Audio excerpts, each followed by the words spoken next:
Good afternoon, guys. It's Russ here from the Social Collective. I wanted to make this super quick video for you to answer a question that I got asked a couple of weeks ago. A friend of mine asked me, he turned around and he said to me, Russ, why do you do what you do? You know, why are you so passionate about helping people with their dating life, or this whole idea of social confidence or dating confidence? Why is that important to you? Like, why do you do it? What drives you? And if I'm honest, on the spot, I don't think I gave him a good answer. But the more I thought about it, the more I sort of like let it mull, I thought to myself, why am I doing this? Why did I start the Social Collective? And the truth is, I think I'm driven by how I felt growing up.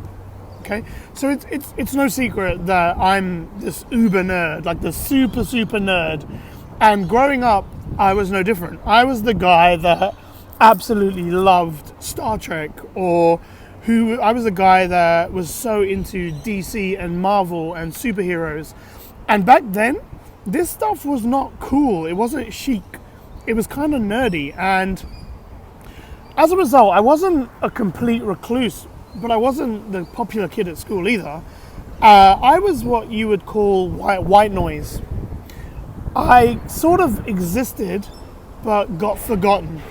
And I remember this one time, we made plans, like a whole bunch of us, a few friends from school.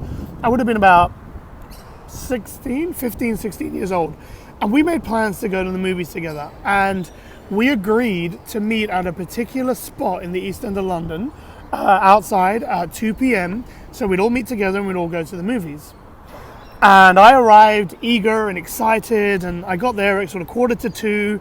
I was only 15 years old, I think. I was waiting, and I waited outside the shop for people at 1:45, 2 p.m., 2:15, 2:30, 3 o'clock. 3 p.m., an hour after I was supposed to meet, I was still waiting outside this shop.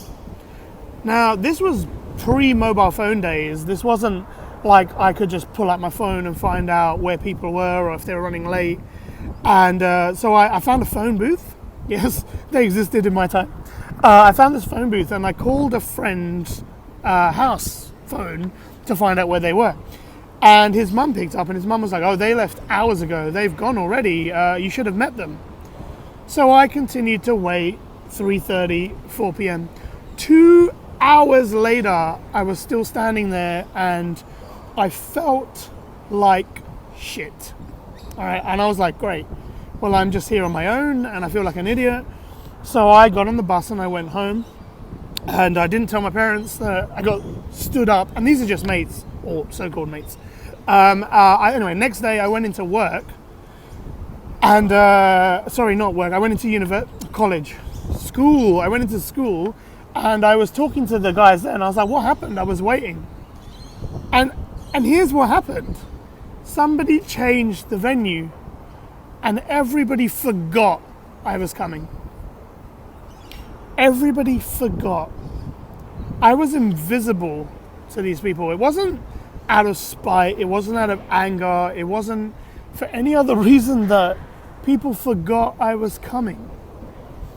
When I think back about that day, and I remember feeling so rubbish about myself and feeling like I wasn't important or I wasn't valuable, or that, I didn't bring enough to the table.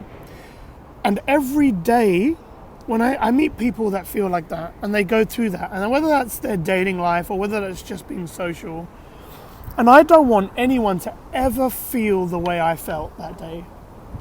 And really, it can be easily avoided when you start to learn how to be socially present with people, how to be influential, when you start to learn how to be able to talk to people, how to communicate, how to be charismatic, how to be the kind of person that people don't forget.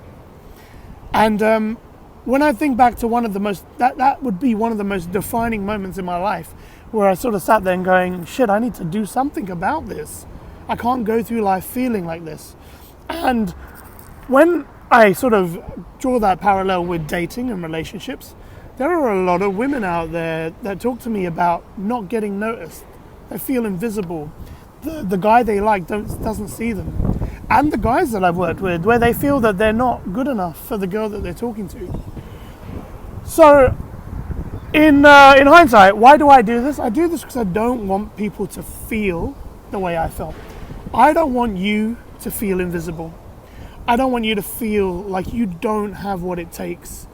And so I started the Social Collective to help people rise to a point where their social confidence is outstanding and their dating confidence is incredible. And as a result, if you can learn to become incredibly social, you can have a social life that serves your dating life, and a dating life that will serve your love life. And what are we all working towards ultimately is just being happy, right? Anyway, just a little piece about me. I hope it's not too self-centric. Would love your comments, love your thoughts. Please post down below. I tried to do this all in one take. There's no editing. What you see is what you get. Sorry, it's gone over 5 minutes, so I'm gonna run away now. But please post a comment, share with your friends, tell me what you think. And thank you very much for watching. Speak to you soon, guys. See you later. Bye-bye.